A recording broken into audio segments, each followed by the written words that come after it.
A very common failure is when a founder falls in love with their solution, not in love with the problem. And I see this all the time, where they're getting feedback from the market that they need to adjust, and they've fallen in love with the thing they've designed and are building, and they just keep saying, I know best what the market wants. Almost every company that's succeeded, they've had to change from their original thesis. And I think the adage is you want strong opinions held loosely. Hello, this is Shawn Budde of Ensemble X, and this is the Ensemble X Exchange podcast. Today I'm talking with Frank Rotman of QED Investors to talk about some of his learnings from Fintech investing over the last 16 years. Frank is a founding partner and the Chief Investment Officer of QED Investors, a VC which has invested in 200 plus companies over the last 15 years with $4.3 billion currently under management. Frank has made Forbes' Midas list each of the past 7 years as one of the world's best VC investors. Previous to QED Investors, Frank was one of the early architects who helped create what we know today as Capital One. Welcome to the show, Frank. Happy to be here. And I'll also note, Frank was my first boss at Capital One for, I think, a grand total of, 6-8 weeks or something like that. Something like that. Brought you in and then showed you where the bathrooms were, and then you were off. That was about that. I think one of the things that was really interesting about working at Capital One is I think we met more or less the day I showed up. So I don't believe you were part of my interview process. That was pretty extraordinary, actually, to work at a company where you trusted that process enough, right, that you would have someone join your team who you'd never met. I never would have done that at any other institution. So I just thought that was interesting. Yeah, you were the exception to every rule. So I was? Yeah, that's not how it normally worked. But is that right? You have to trust the process. And, we were growing so fast that some of the roles were critical to hire. And I don't know if you remember the story there, but we had someone else hired for the role who didn't show up and told us that they weren't coming when they decided not to show up. So the reason why the process broke down, you were in process and being considered for lots of really exciting jobs at Capital One. And we had this just immediate need because someone was supposed to start and didn't in a critical role. So I had to trust the process. That's interesting. This is all news to me. I would say I worked at a company where my new boss showed up, left for lunch, and never returned. So I guess he made it a few hours past my predecessor, so to speak, at Capital One. That's really interesting. So, one of the things we worked on the subprime business for about 6 weeks. And then we also did the Invention Factory together, right, which we had built to transform the subprime business and some other businesses. So I think we both showed kind of an early interest in entrepreneurship, so to speak, within the company. But one of the things that you were really active in at that time was online poker, and I guess also offline poker. So I'm curious, what drew you to poker? Yeah, what do you see as a relationship between what you're doing now and poker, or am I just stretching a metaphor? No, like a lot of people. I mean, I played cards when I was younger, and cards is a interesting thing to spend some time on when you're in college or with friends, and you end up playing games where you make up the rules as you go, and you're usually drinking and watching football while you're doing it. So it's like an interesting pastime. But I started to take it seriously when I realized that it was a winnable game once you actually play a game that has rules that make sense. So usually in the house games that you play, you're making up all sorts of crazy rules because you just want to have fun. And you have absolutely no idea what winning hands look like or how to play. You're just drinking beer and watching football on television. But when No Limit Hold'em really took hold, and it became like a game that you would play over and over and over again, like a light bulb went off, and I realized it actually was a winnable game. And it was a game that if you studied and tried to get better at, you could get better at it. And I'm kind of a curious person, an analytic mind. And when I started to think about it, I said that this actually could be interesting. It's a game. It's a game where you could actually win money. And it's a game that you could get better at, that if you're better than the other people, you win. So I started to take it seriously and, went through a whole story arc around trying to teach myself, starting to read books, eventually went online and started watching videos of professional poker players playing and getting into their heads, eventually got a personal coach and, started to really take the game very seriously and played at the not quite highest levels, not the nosebleed stakes, but very, very high levels of poker online. 25, 50, 50, 100 PLO was really the games that I played a lot of. And took it very seriously until Black Friday, which was April 15th, 2011, if I remember, when it became made illegal in the United States. So I actually haven't played a hand of poker ever since. Really? Yeah, it was a big part of my life for a long time.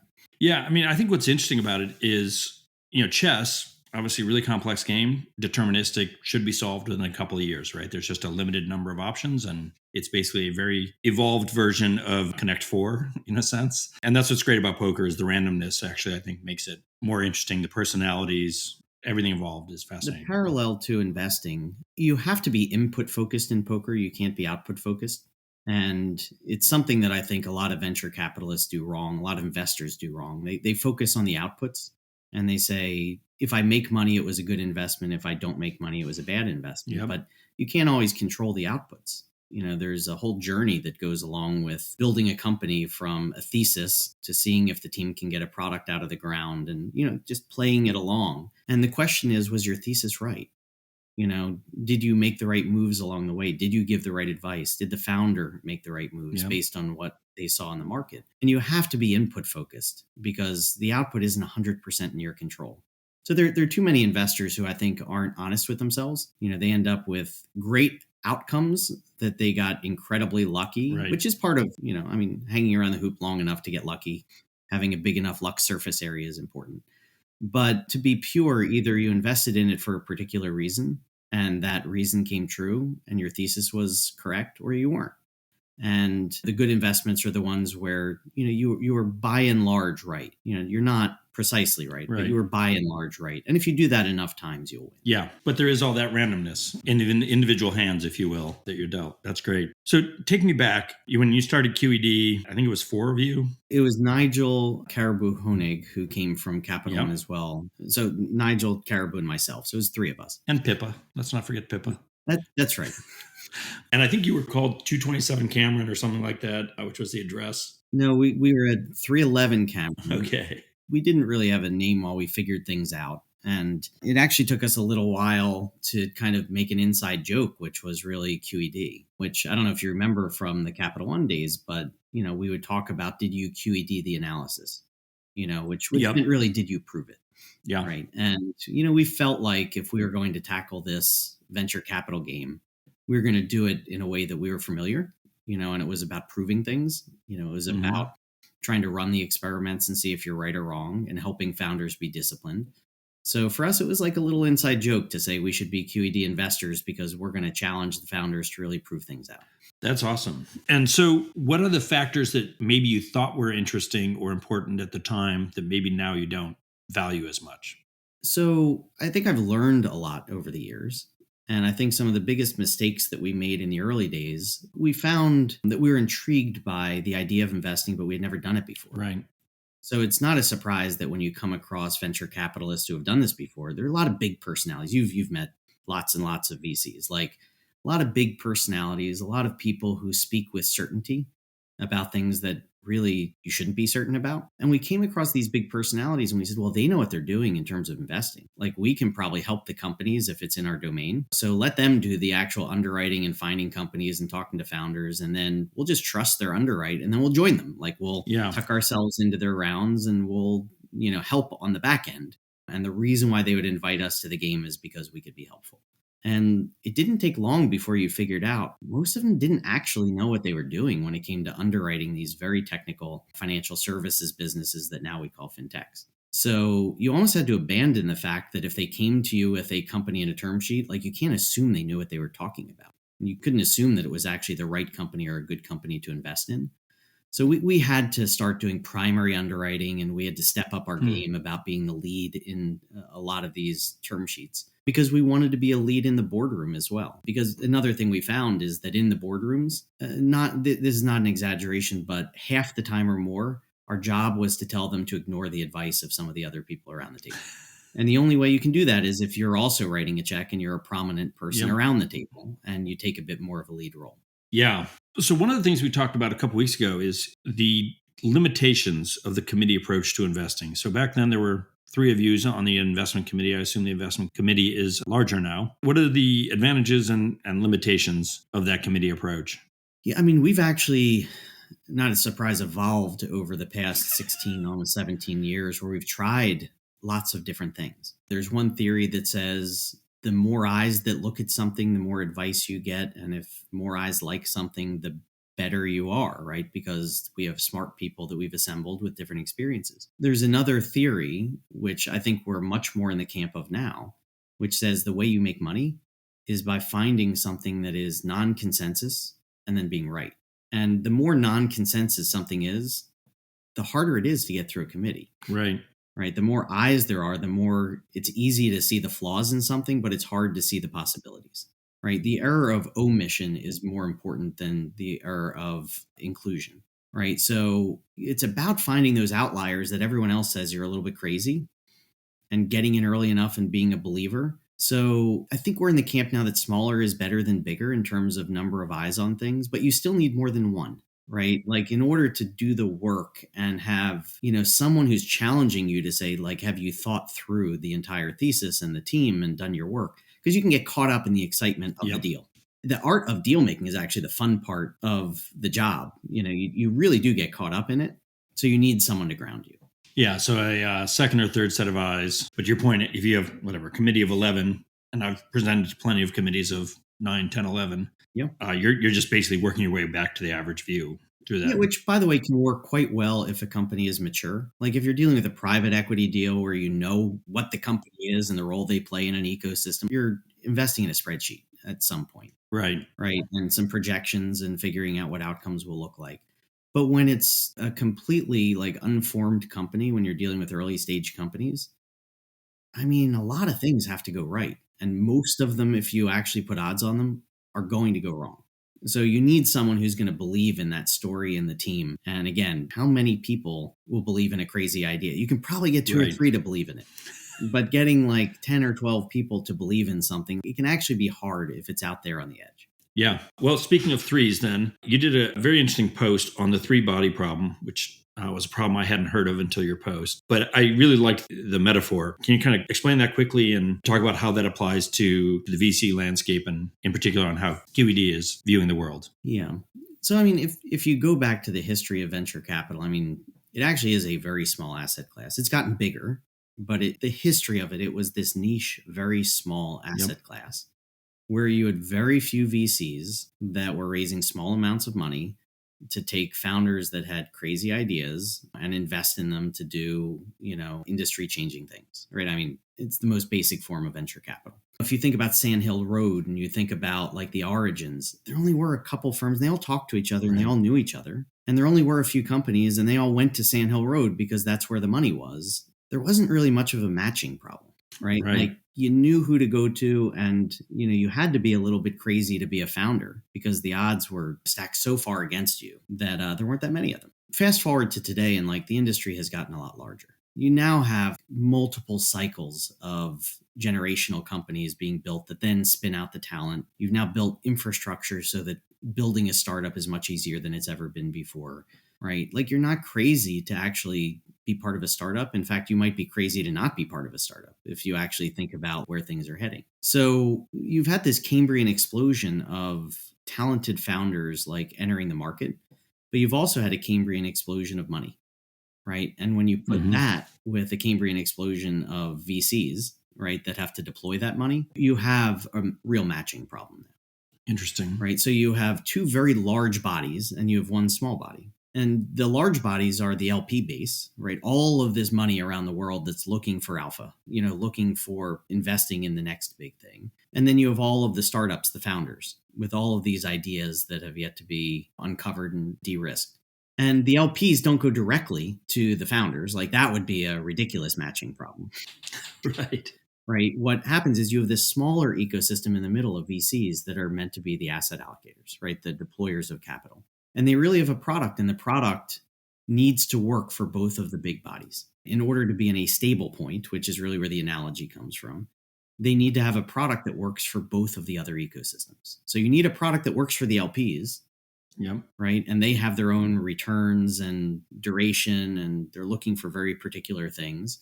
And then you have the founders, and you have a product for them. Like a VC, VC money is a product. It's money, but it's advice and it's network and a bunch of other things that go along with it. You can either be active or you could be passive. You could be early stage, you could be multi-stage, but you have a product that you've assembled. And again, it's a combination of money and maybe promises of future money, but also like the team that you've assembled and everything that comes with it. So, for a VC to be in a stable spot, to be in a stable point, it's about having a product that, like, when LPs are reaching out and saying, I have capital that I really want deployed, your strategy makes perfect sense.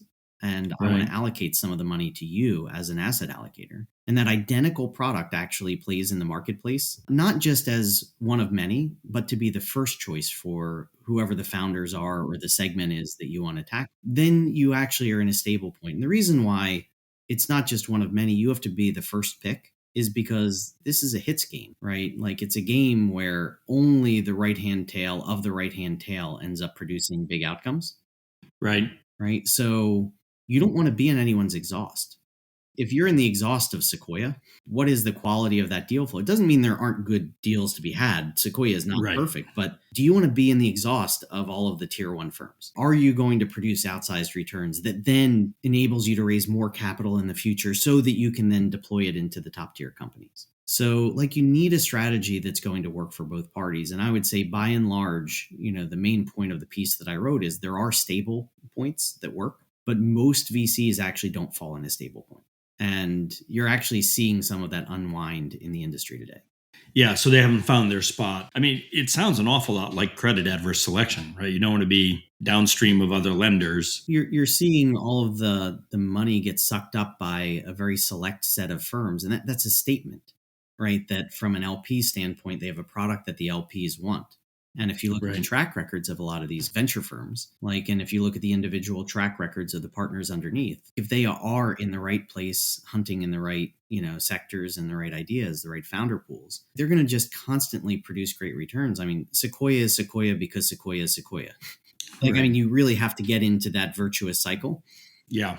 And I don't mean to just talk about Sequoia. I just think people know who they are. I mean, I could say Benchmark is Benchmark, it's a household name. Because Benchmark is Benchmark. And there are a number of firms that are like that, and you need to aspire to be that, not to be one of 4 term sheets that they'll only take your term sheet if their top choice turns them down. Yeah, fair point. So let's talk about, there's plenty of people who talk about the companies that succeed. I like to talk about the companies that fail because I think, A, there's more of them, but also it's maybe more instructive. When you look back at the companies that you had conviction on at one point, obviously, are there consistent themes in what led them to not succeed in the way that you'd expected them to? Yeah, I mean, there definitely are patterns. And you are right. I mean, there are more failures than successes. So the patterns are actually easier to pick out. I mean, the obvious one is that they took a big swing and the market just didn't want their product. The thesis is actually wrong. And that's okay. Like, if you had an amazing team and they executed the experiment well, but the market didn't want their product, that actually is okay. And if they're in an area or a space with enough surface area,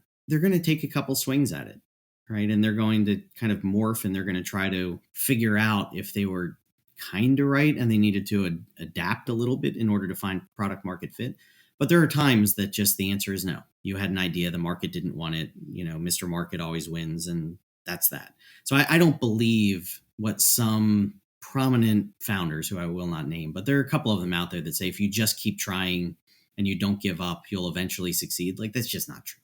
Right. There are ideas that were very interesting ideas, but the market didn't want them. There's the opposite of that, which is it was a bad idea to begin with. And there actually are a lot of them. Like, with the amount of money that's flying around out there, there are a lot of actually bad ideas. And, I know it's an unpopular thing to say, but if you've been around the block enough, you can see a bad idea where it's a product that never was going to scale. It's a product that not enough people actually want.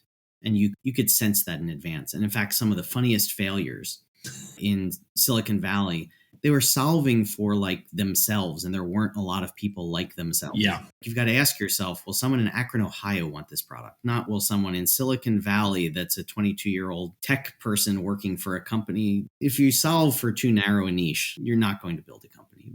So both of those are actually less interesting because they're obvious. Some of the other failures. So a very common failure is when a founder falls in love with their solution, not in love with the problem.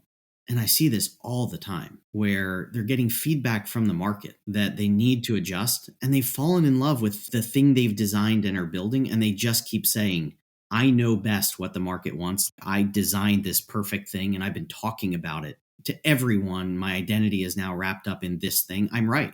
And when you have founders who just think they're right, they're wrong most of the time. I mean, you need to adapt. Almost every company that succeeded, they've had to change from their original thesis. And I think the adage is you want strong opinions held loosely, right? You want to be marching forward, like with certainty. Right. But when you get feedback, you need to adjust. be malleable enough to actually change things. So there are very stubborn founders who just keep taking their idea and saying, I'm right, when the market is telling them they're wrong. So that's very common. There are founders who don't understand how to assemble the right talent to tackle the problem. So either they think they can do it all themselves, or they end up not able to hire the right people because either they're quirky to a point where they can't attract the right talent, or they have off-putting personalities so they can't keep the right talent. Right. Yep. And you've met probably a number of these founders where you're like, there's no way that a talented person would put up with this person. There are founders where the idea was spot on, but they couldn't hold the band together long enough, for the idea to actually take root. And you need your ride or die team. There's so many things that are going wrong. You can't just keep replacing your team. Right. Momentum is everything. Speed is everything. And if you're replacing your team because the founder has issues, the thing's going to fall apart. Right. And you pair that with a lot of founders like insisting on control rights where you can't make changes. And like some of these things just fall apart under their own weight where you're like, I wasn't able to even run the experiment. Yeah. And by the way, some founders become founders because they couldn't work at a company. They would get fired out of a company. And that tells you a lot about them. I mean, there's a lot good about that. But sometimes like they can't assemble that ride or die team that they actually need. Yeah, I feel like a lot of them, believe they're Steve Jobs, right? And they're a visionary. And I think that at some level that's been a disservice is this iconization look, of people like Steve. Some founders, they're better at figuring out what the fully assembled thing looks like 7 years in the future than they are about what to do tomorrow. Right. But you kind of have to get through tomorrow to be able to get to that 7-year vision. And some of them, they live in that space too long and they don't know how to take that idea and assemble the team and get them marching in the right direction. I mean, a lot of it is just being a good operator. Yeah, we believe strongly in execution. So you mentioned before companies pivoting. When does it make sense for a company to pivot versus just saying, you know what, this didn't work out, the experiment failed, let's give back as much capital as we have to give? Yeah. So it is a general truism that founders only give up when they run out of money. So if they have $1 left in the bank, they're going to come up with another reason or another experiment that they can run to keep the thing alive. I mean, and I say it is a general truism because there are some serial founders who realize that their opportunity cost of time, if they're on the wrong idea, they're mature enough to understand that. And also, are self-secure enough that they can say, I failed. That's actually hard. And there are very few founders who, even the successful ones, like it's hard for them to admit that they've failed because they think they failed versus they ran the experiment and the market is telling them that it didn't want whatever it is they were building. So in general, you don't usually have the option of giving back cash. It's more about continuing to experiment until there's no money left or until it's so obvious that the thing is failing that you can't deny it. And then it's about landing the plane and seeing if there's anything left to deal with, or shutting the thing down in a way that doesn't hurt anyone. I have the conversations with founders all the time where I say, have you run the experiment? And I say, if you have ideas, it's not just are they ideas, are they good ideas? And one of the founders, they built the company to 20 some odd $1 million worth of revenue. And they were still burning cash, but the company was only growing at about 25-30% a year, which is, like that's not fast enough for a venture-backed company at that scale to achieve escape velocity. Right. And the board had a serious conversation with the founder. It started with me having a conversation with him and said, look, have you run the experiment? Right? Because if you have other good ideas, maybe we can raise capital for it and maybe we can continue and try to figure out how to turn a 30% growth rate into an 80% or 100% growth rate and figure out how to get back on a trajectory where it would be a venture outcome. And he said, I have ideas. I said, I didn't ask if you have ideas. I said, are they good ideas? And he said, I used up all my good ideas. And I said, well, if you've used up all the good ideas and all that's left are mediocre or bad ideas, is it worth trying? And instead, we decided to pivot the company to profitability and say, look, let's just redesign how we manufacture the product so that we can be profitable at our current level of scale. Yep. And we've been growing the company ever since at that 30% pace. But now we're playing, the founder is sleeping better at night. It's this transformation where now it's a hungry hippo game of EBITDA. He knows the game he's playing, and it's about like, I'm running a big business, or he's running a business now. And it's about how can I get better every year to produce more EBITDA? And then eventually we'll sell the business and he'll do just fine, right? Like, it's just a different game you're playing at that point. One of the things we talk about with founders is you got to think about what you're trying to prove. In essence, what experiment are you conducting with this round of money? So I always say that seed round is to prove that you can build it. A round is to prove that people want it. B is to prove that they'll pay for it. And then C and beyond is hopefully to prove that you can scale it. Yeah. We always say, like, as soon as you've completed one round, you should be writing your next deck. So you know what are the blanks that you need to fill in to tell this story going into the next round. Now, in your early days, you guys were writing relatively small checks. I want to say 250, 500-ish. Was that about right? It was a bit of a random walk. Again, we were tucking ourselves into other people's rounds at the time. Right. So depending on the size of the round, we wrote different size checks. But we wrote checks between $250K and $2 million in the early days. Okay. It depended on, what we were trying to accomplish. So now that you're managing a lot more money, how has that forced you guys to change how you think about the investors? You're presumably investing in later rounds, you're leading. There's a big difference. You're maybe doing more in the way of follow-on. How has that just changed the organization? It's a much bigger team now. I don't even know how many people you got. Yeah, to put it in context, we have 20 some odd investment professionals. We do about half our investing in the United States, half internationally. For instance, we have a very big practice in Latin America. We have 36 or more companies in Latin America. We have a dozen or so in India. We've got a big Europe and UK portfolio. So, we're in a lot of the geographies. And then we're dipping our toe in the water in Africa and other places like that, and some real emerging areas. And then the US is still, half of the money deployed because it's a big country and a lot of things start here. And it's where a lot of the big outcomes actually are around the globe. So we've had equal success internationally as we have domestically, but it's complicated, right? So you have to have a portfolio construction strategy. You can't just take every deal as an independent deal. Right. The way I like to think about venture is there are a lot of ways to make money, but you have to choose one of them and do it well. You can't have 20 people running around with their own strategies just deciding that they're going to invest in a particular way.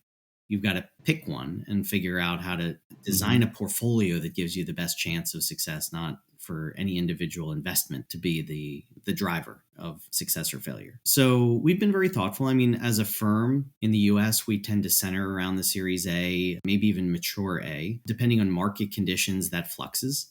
For a while, we were erring a little bit more towards early A or even seed. It all is based on kind of market conditions and where we think the opportunity is, which is a combination of how crowded it is and how easy it is to spot the winners within a batch. Internationally, it depends on region. You can imagine in Africa, it's like a very different ecosystem than it is in India, than it is in Latin America.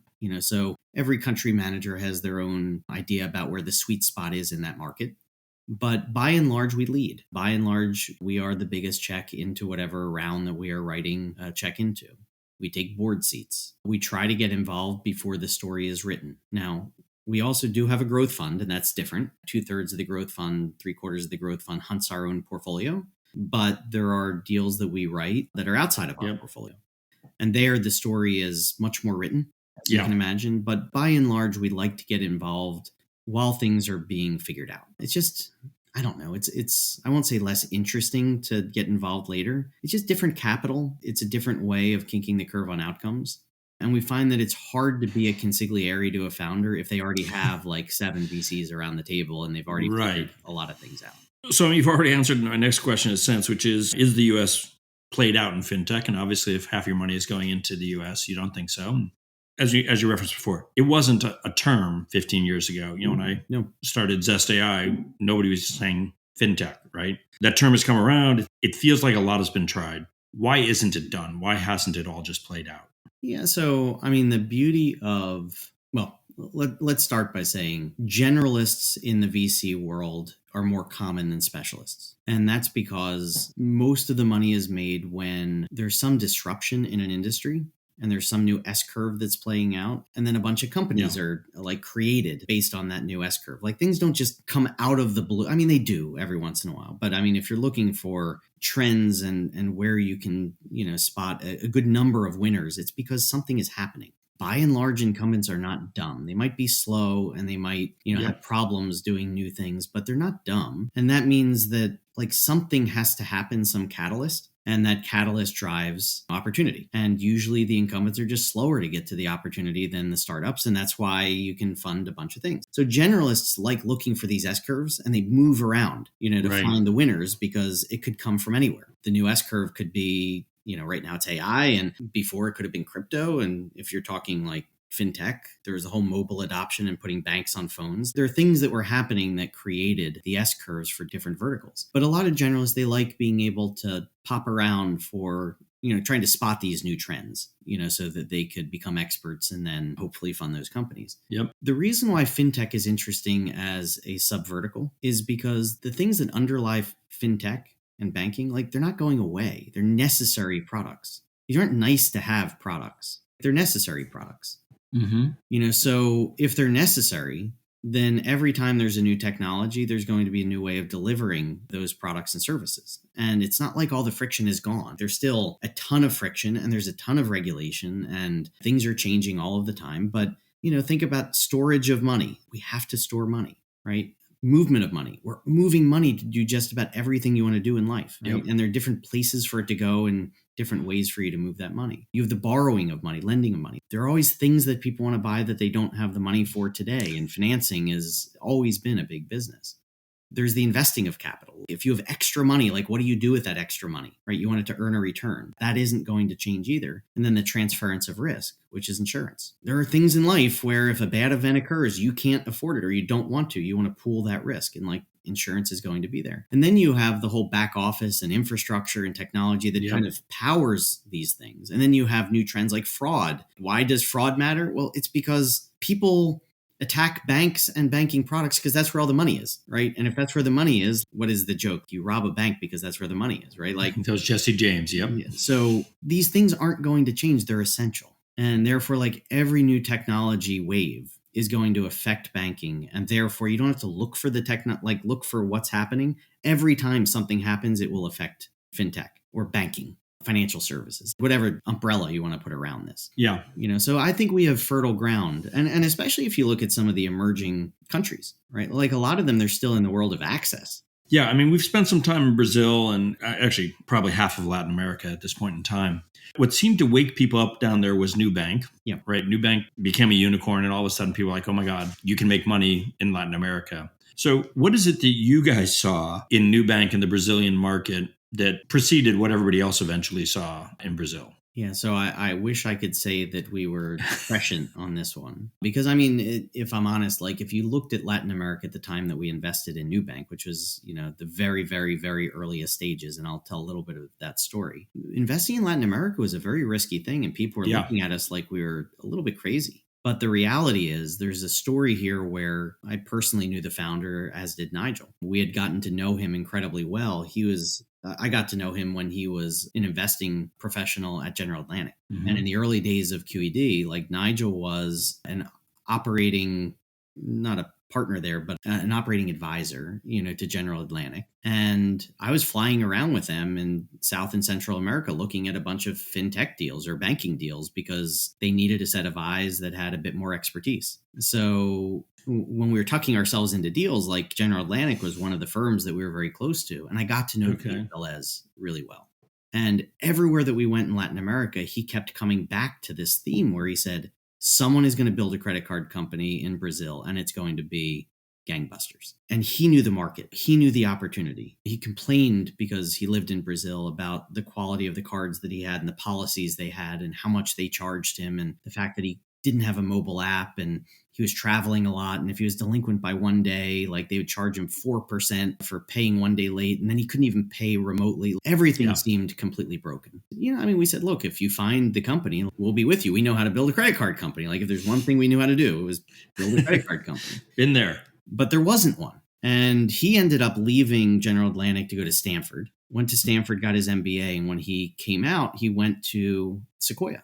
And guess who he bugged? He bugged Doug Leone and kept saying, guess what? One day there's going to be a credit card company in Brazil. And when that happens, we're going to fund this thing. And Doug got tired of hearing him talk about this and said, I'm kicking you out. Here's $1 million. Go do it. Go put a team together, take a year, assemble the team, get your plans together. And the next day he was in our offices saying, now I got to go build a credit card company. What should we do? Right? And we were mapping things out in the basement of 311 about like what you need to build a credit card company. So the story of us investing in Nubank was not about Brazil per se. It was around a founder who knew the Brazilian market. And we had heard this story. I mean, I can't tell you how many times I'd heard this story and I loved it. I loved it. Like it wasn't annoying me. I was like, look, let's find that thing. I hear you. It sounds like this is a great opportunity. So when he went off and did it, like we ended up putting money in the company to help him build it. That's great. I think what has made a lot of these markets so interesting to me is you've had this environment where some percentage of the population, 5 to 10%, has been very well banked for decades, centuries, right? And it's essentially private banking. But this whole broad scale quantitative analytic kind of approach to the mass market just hasn't existed, or at least not in a public company. Nubank is at the point where 1 in 2 consumers in Brazil use a Nubank card. I mean, it's just a dominant organization. You can just watch them grow now. It's a talented team. The scary thing is when you have a company with resources that acts like a smaller company with just embedded talent in it. I mean, they move so fast. And by the way, they hired a bunch of people from Capital One, which is not a surprise. It's the right answer.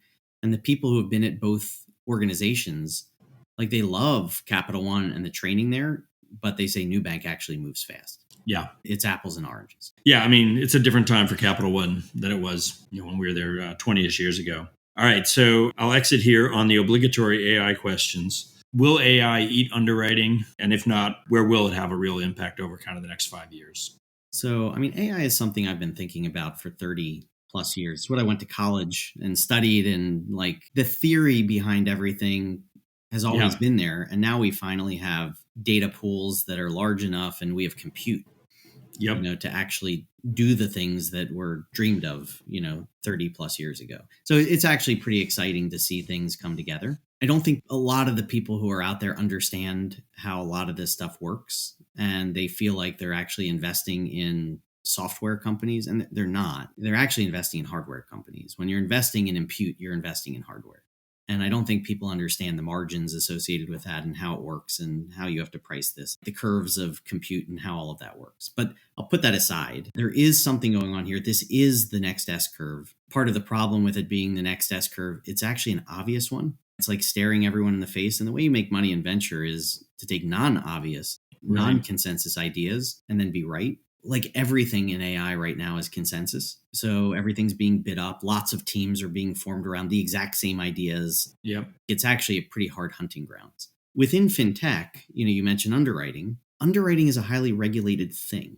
If it weren't so highly regulated, then a bunch of innovation would have been taking place over many, many years because we did have the data pools that were necessary to optimize underwriting. We just didn't have permission, and we still don't have permission. And you know what this is like. Reg B, for those of you in the audience listening, like go read Reg B and then you'll realize that your hands are tied when it comes to underwriting. And there's good reasons for it, right? Reg B exists for a reason. And Reg B is about fair lending. But, the protected classes that it protects actually do have higher risk. And definitionally, if you had a perfect 0-1 model, you would be breaking the law. Yep. Right. So if every time you get a little better, you actually are closer to breaking the law, that's hard. So it's not the place that I would really be putting AI. Again, internationally, I think that's different. I think they have different sets of rules. But domestically, like with Reg B in your face, it's actually a really hard place to apply AI. So where will it be applied? So, I mean, the largest market in the world, if you actually add everything up, is labor.